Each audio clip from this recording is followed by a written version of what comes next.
Commander Yuna needed a human for her ship. The law said so. Every trade ship in the galaxy had to carry a human worker. Humans were trusted by most alien races. They were good at talking and making deals. So Yuna sent a request to Earth and waited. The human who came was named Taiho. He was not what she expected. Yuna was tall, like all her people. She had blue skin and silver eyes. She was strong and proud. Taiho was short. He was thin. He wore simple gray clothes and carried only one small bag. When he stepped onto her ship, he did not smile. He did not say hello. He just looked at her with dark, quiet eyes and nodded once. "I am Taiho," he said. His voice was soft. "I am here to work." That was all. Yuna's ship was called the Starboard Dream. It was a big trading ship with 47 crew members. They flew between planets, buying and selling goods. It was honest work. Good work. The crew was like a family, but Taiho did not join the family. He did his job well. He was perfect at his job, actually.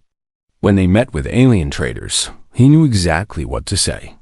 He understood their customs. He filled out all the papers correctly.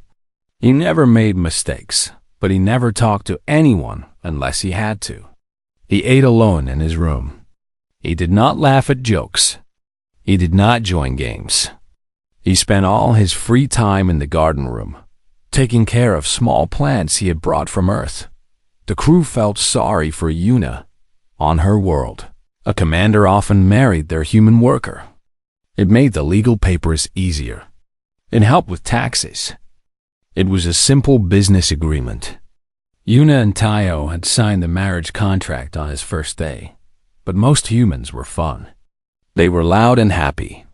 They told stories and sang songs. They made everyone around them smile.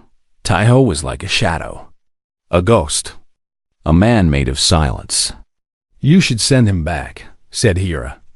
She was Yuna's second in command. "Get a better human. This one is broken."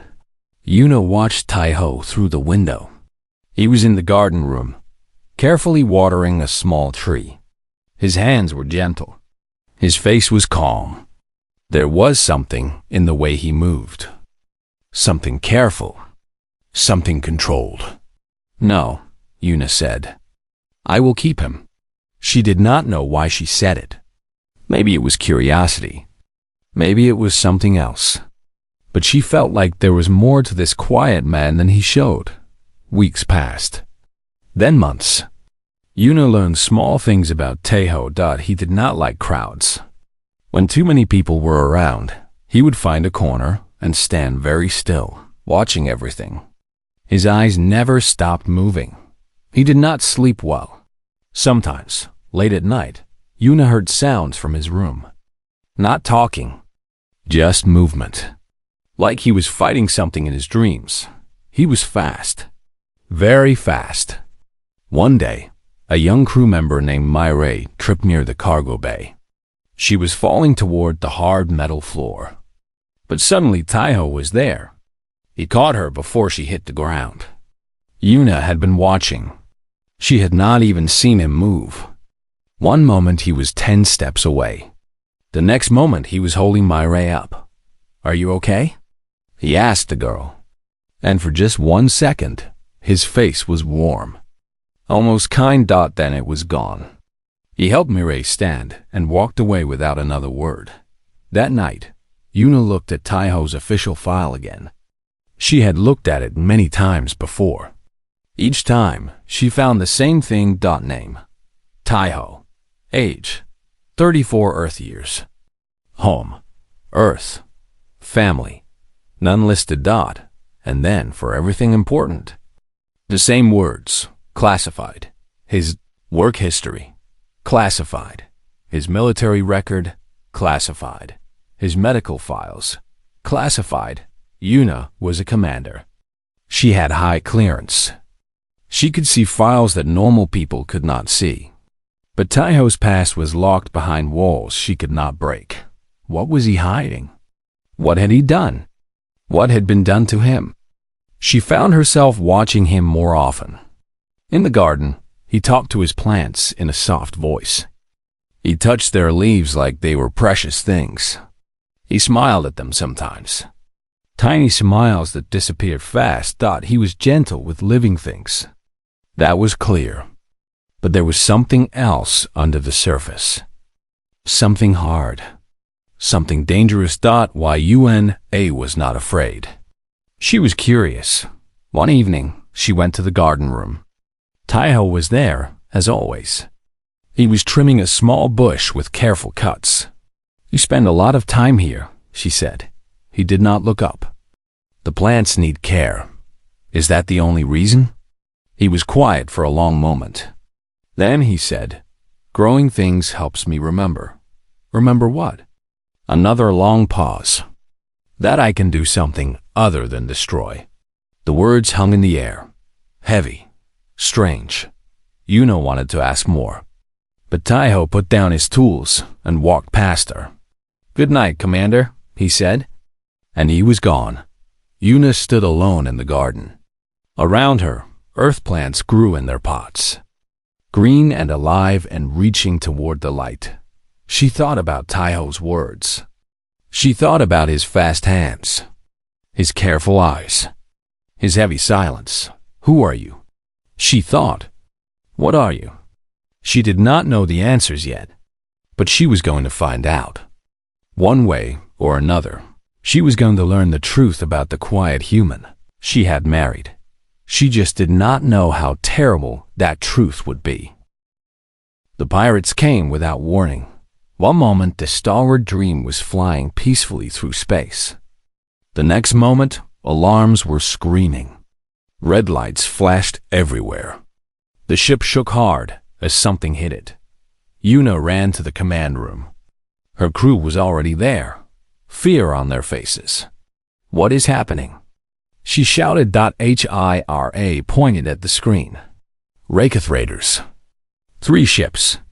They came out of nowhere. Yuna felt her blood go cold. The Raketh were pirates. They were known across the galaxy for being brutal. They killed everyone. They took everything. They showed no mercy. On the screen, she saw it clearly. 3 black ships, shaped like claws. They were circling the stalwart dream like hungry animals. Another hit. The ship shook again. Smoke started filling the hallway. "They hit our engines," a crew member said. His voice was shaking. "We cannot run." Yuna grabbed her weapon. It was a plasma gun. She had trained with it many times, but she had never used it in real combat. None of her crew had.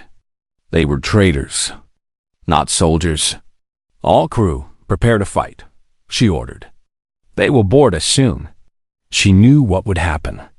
The Raketh would cut through their doors. They would pour into the ship, and they would kill everyone. 47 lives would end today. Yuna was not ready to die, but she would not beg. She would fight until the end. She ran through the halls, heading toward the main airlock. That was where the pirates would enter. She passed crew members grabbing whatever weapons they could find. Kitchen knives, metal pipes. One young man was holding a fire tool. They had no chance, but they would try anyway. Then she saw Taiho. He was standing in the middle of the hallway, completely still. His head was tilted to one side, like he was listening to something far away. His eyes were closed. "Taiho." Yuna grabbed his arm. "Get to the safe room. Hide with the others who cannot fight." He opened his eyes. They were different now. Not empty. Not quiet. Something was burning deep inside them. Something cold and sharp. "How many?" he asked. "What? How many people on this ship do you want to protect?" Yuna did not understand the question, but she answered anyway. 47. All of them. I want to protect all of them. Taiho nodded once. Then he reached into his jacket. Yuna had never seen what was inside his jacket before. Now she saw it. A small metal tube. It looked like nothing special. But when Taiho held it, something happened. The tube grew. It unfolded. It became a sword. A long dark blade that seemed to eat the light around it. "Stay here," Taiho said. "Do not follow me." And then he was gone, not walking, not running, just gone, moving so fast that Yuna's eyes could not follow him. She blinked and he was not there anymore. For a few seconds, everything was quiet. Then the screaming started, but it was not her crew screaming. The sounds came from the direction of the airlock, where the pirates were entering. Yuna heard roars of anger, then roars of pain, then just screaming. Terrible, high screaming, and then silence. Yuna ran toward the sounds. She knew Taiho had told her to stay, but she could not. She had to see. The first body was in the junction near the engine room. A Raketh pirate. He was big, with gray skin and 4 arms. He was lying on the floor, trying to hold his stomach together. His 4 yellow eyes were wide with fear. "What?" He gasped when he saw Yuna. "What is that thing?" Yuna did not answer. She kept moving. More bodies. 5 in the cargo area. 3 in the small tunnels. 2 near the airlock. All of them dead or dying. All of them had the same look on their faces. Terror. Pure terror. She found Taiho in the main corridor. He was standing in the center of the hallway. Around him were 11 dead Raketh pirates.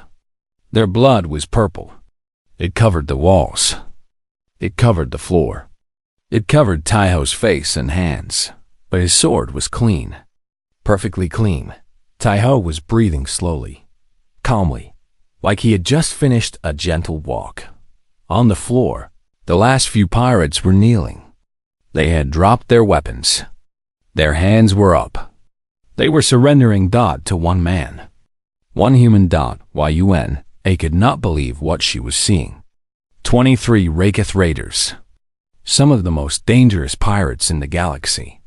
Killed or beaten by a single person in less than 5 minutes. Taiho turned and looked at her. For just a moment, she saw something in his eyes. Shame? Pain? She could not tell. 47, he said quietly. All alive. I checked. He walked past her. His hands were covered in purple blood. They were not shaking at all. Yuna stood there for a long time. Around her, her crew slowly came out of hiding. They saw the bodies. They saw the blood. They saw the kneeling pirates. What happened? Hira whispered. Who did this? Yuna looked down the hallway. Taiho was gone. Back to his garden, probably. Back to his plants and his silence. My husband, she said. The word felt strange on her tongue. My husband did this. The pirates who lived would tell stories about this day. They would warn others about the demon in human skin. The monster called Taiho, but Yuna was not thinking about that. She was thinking about the quiet man who grew flowers. The man who caught falling girls with gentle hands. The man who asked how many people she wanted to protect. The same man who had just killed 23 beings without hesitation. Who was he? What was he? She needed answers. And this time, she would get them. Yuna found him in the garden that night. Taiho was washing a small pot. Just washing it. Like nothing had happened. Like he had not killed 23 pirates a few hours ago. The purple blood was gone from his hands. His clothes were clean. His face was calm. He looked like the same quiet man he had always been, but Yuna knew better now. I need to know, she said. Taiho did not look up. Know what? Everything. Who you are. What you are. Why you can do what you did today. For a long moment, only the sound of water filled the room. Taiho finished washing the pot. He set it aside. He dried his hands slowly. Then he turned to face her. Sit down, he said. This will take some time. Yuna sat on a small bench near the flowers. Tai-Ho stood by the window, looking out at the stars. "Do you know about Earth's war?" he asked. "I know there was a war. Before humans met other species. It was not just a war. It was the end of the world." His voice was flat, empty, like he was reading from a book. Two sides fought for 30 years. By the end, there were no rules left. No limits. Both sides were dying. Both sides were desperate. He paused. So they started making weapons. Not guns or bombs. Something else. Something worse. Yuna felt cold. "What do you mean?" "They took children." Tai-Ho's voice did not change. Still flat. Still empty. Both sides did it. They found children with special genes. Special minds.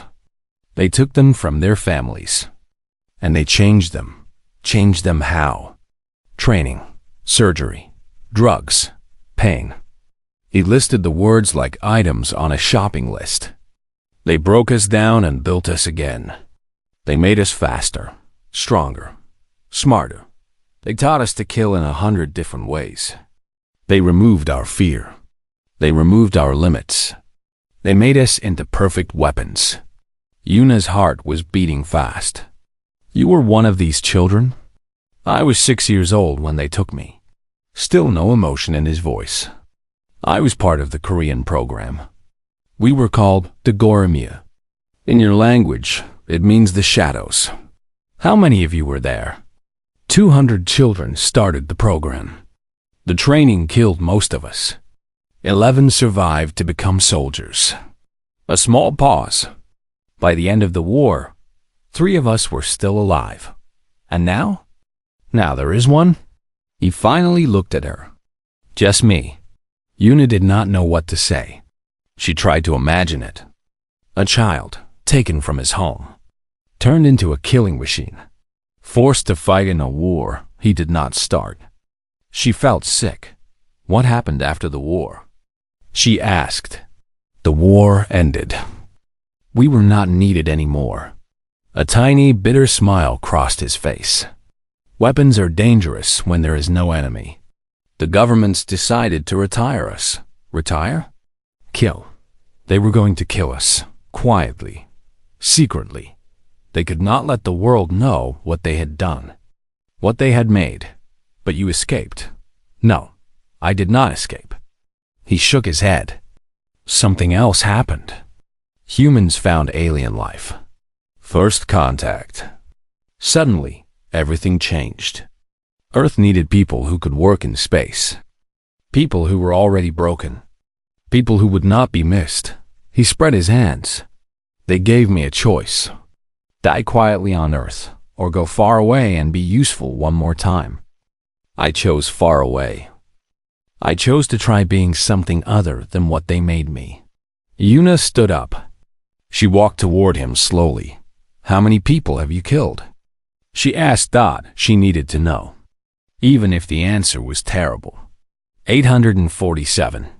His answer came instantly. No hesitation. I know the exact number. I remember every face. Every name if I knew it. Every moment. He looked down at his hands. The hands that had grown flowers this morning. The hands that had killed 23 beings tonight. I was going to tell you, he said, before we signed the marriage contract. You deserve to know what I am. But I was a coward. I was afraid you would send me away. And His voice finally cracked. Just a little. I wanted to stay somewhere. I wanted to belong somewhere. Even if it was just pretending. Yuna stood in front of him now. She could reach out and touch him if she wanted. She thought about the last 3 months. The quiet man in the garden. The way he cared for his plants. The way he caught my ray when she fell. The way he asked how many people she wanted to protect. She thought about the nightmares she heard through the wall. The way he avoided crowds. The way he watched everything with tired, heavy eyes. 847, she said softly. Yes, and you remember all of them. Yes. She reached out. She took his hand. It was warm. It was shaking. Just a little. They made you a weapon, she said. But that is not all you are.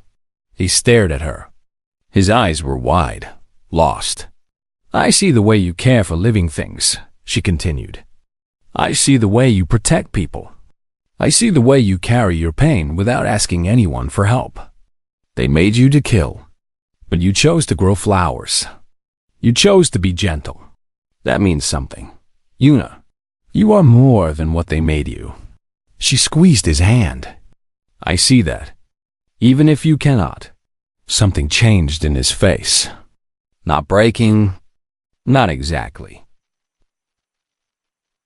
Not exact, but something shifting. Something making room for hope. He did not pull his hand away. For the first time in many years, Taiho did not feel completely alone. Stories travel fast in space. Within weeks, everyone knew about the human who killed 23 Raketh pirates alone. The tale grew bigger each time it was told.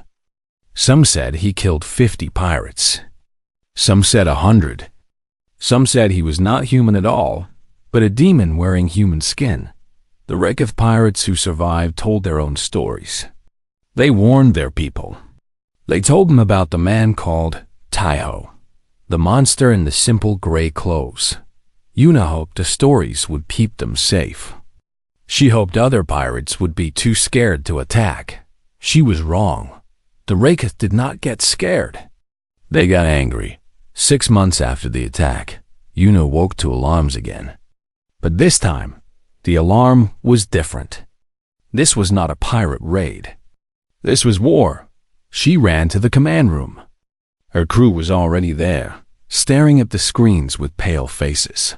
What is it? Yuna asked. Hira pointed at the display. Her hand was shaking. Yuna looked. She felt her stomach drop. 12 warships. Huge black warships with weapons covering every surface. They were coming out of Spacefold, one after another. Behind them came smaller ships. Transport ships. Landing ships. Ships full of soldiers. 6,000 warriors, Hira whispered. The reports say 6,000 Raketh warriors. And they are heading toward our home world. A message came through all communication channels. A voice, deep and rough, speaking in the common galactic language. I am Warlord Voreth of the Raketh. You have someone I want. The human called Taiho. Give him to me, and your worlds will live. Refuse, and I will burn your colonies one by one. You have 3 days to decide. The message ended. Yuna looked at her crew. They looked back at her with frightened eyes. Get us to the home world, she said. Now, the High Council met for 3 days. They argued and shouted. They looked at numbers. 1 human or millions of lives. The math was simple, they said. On the 4th day, Yuna stood before them. He is my husband, she said. By our law, that makes him one of us. We do not give our people to enemies. An old council member shook his head. He is not really one of us. He is a human, a weapon. We do not owe him anything. He has lived with us, worked with us, bled to protect us. Yuna's voice was hard as metal. If that does not make him our people, then our laws are empty words. The debate continued. Meanwhile, Voreth's ships came closer. That night, Taiho came to Yuna's room on the ship. I am going to give myself up, he said. No, they will destroy everything. Your people, your world, your family. I said no. She stood and faced him. I did not marry you so you could throw yourself away when things got hard. You married a weapon. His voice was rough. Weapons are meant to be used. Let me be used one more time. Let me save your people. Yuna grabbed his shirt. She pulled him close. Their faces were only inches apart. You are not a weapon, she said. You are Taiho, You are my husband. You are not going anywhere. Yuna, please, listen to me. The council votes tomorrow. If they say to give you up, we will run.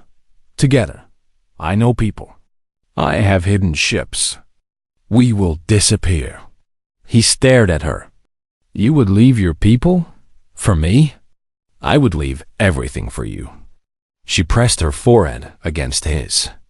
That is what marriage means. That is what love means, you impossible man. He was shaking.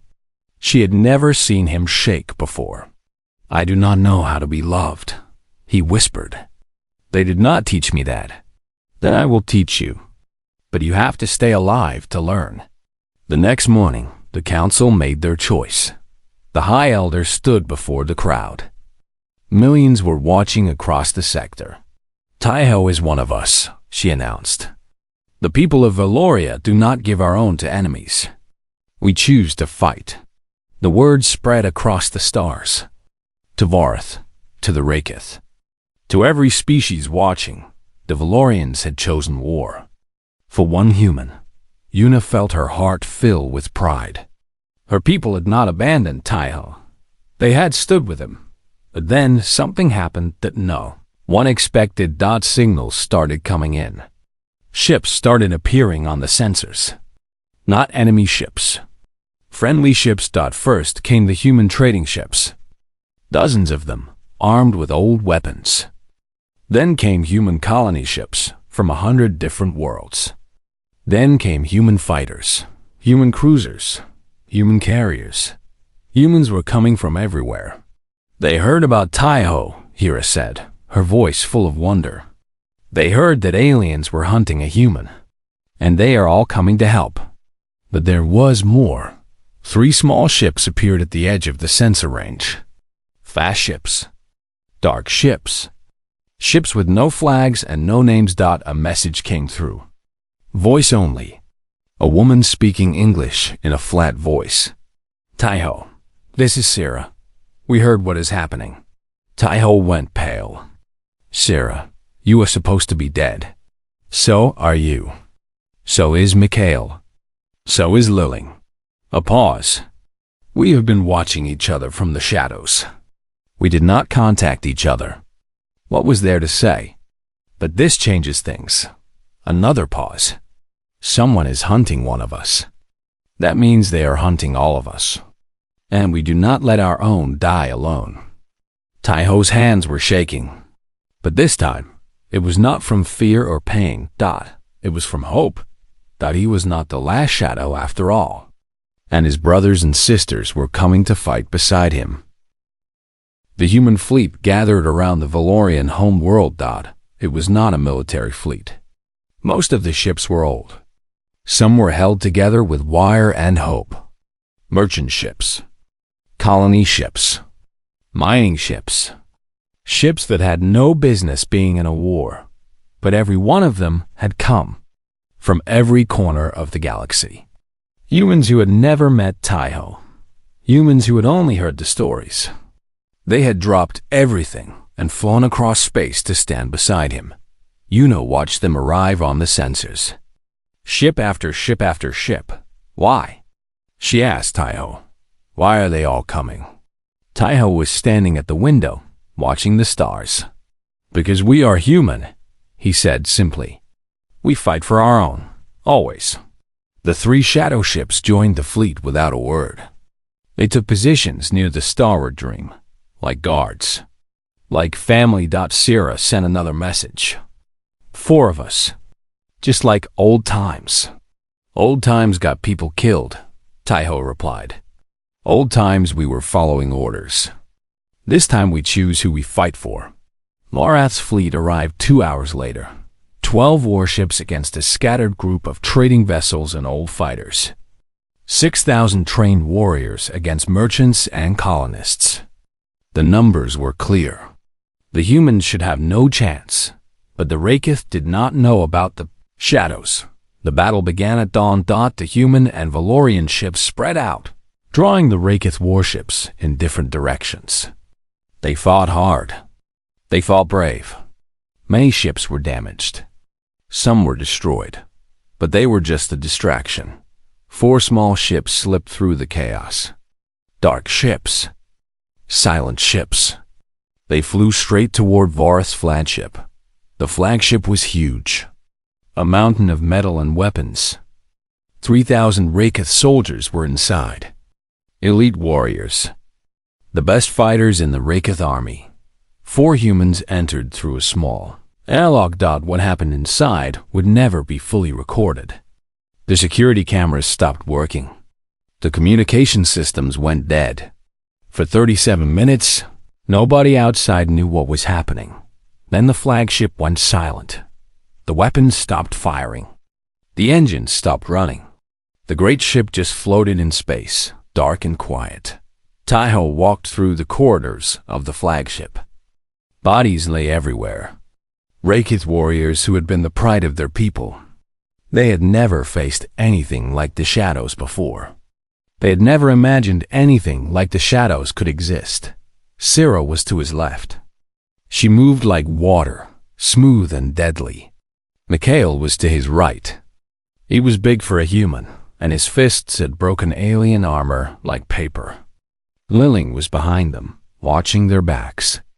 Her small knives had found every gap in every defense. Together, they cut through the ship like fire through dry grass. Taiho found Varth on the command deck. The warlord was massive. Twice the size of a normal Raketh. He wore heavy armor covered in the symbols of his victories. In his 4 hands, he held 4 weapons, each one designed to destroy. "You are the one they call Taiho," Varth growled. "You do not look special." "I am not special," Taiho said. "I am just a man who grows flowers." Varth laughed. Then he attacked.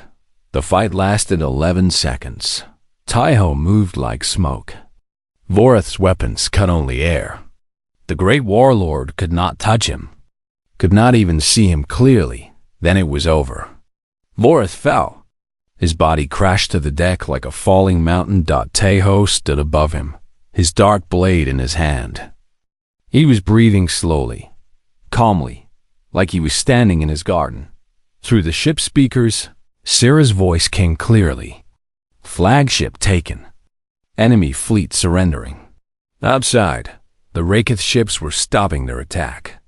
With their leader dead and their flagship captured, they had no will to fight.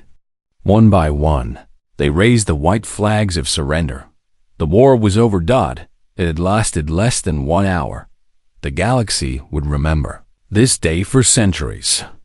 The day when a fleet of mismatched human ships defeated the Raketh armada.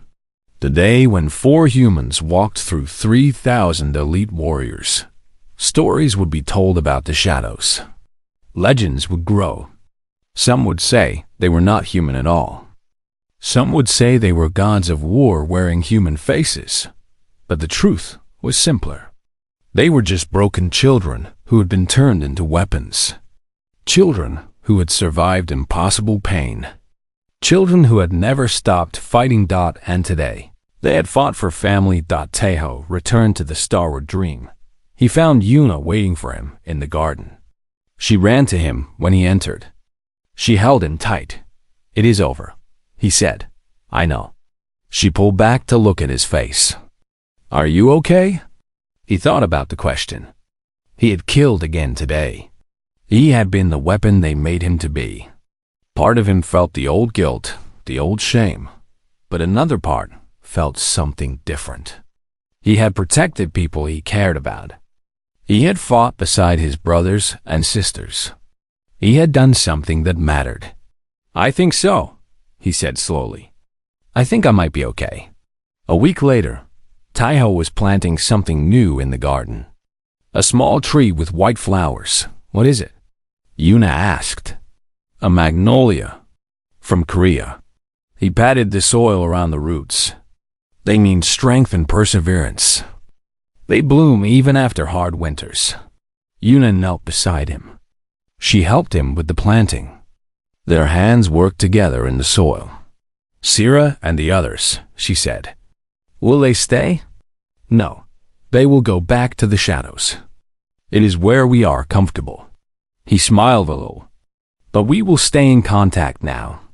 We are not alone anymore. And you? Will you stay?" He looked at her.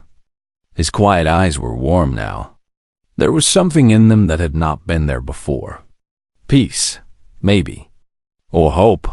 "I will stay," he said. "This is my home now.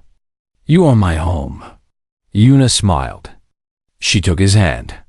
"Then, let us grow this garden together," she said. The magnolia would bloom the following spring, white and beautiful and alive. A symbol of everything Taiho had become, not just a weapon anymore. A husband, a gardener, a man who had learned how to be loved.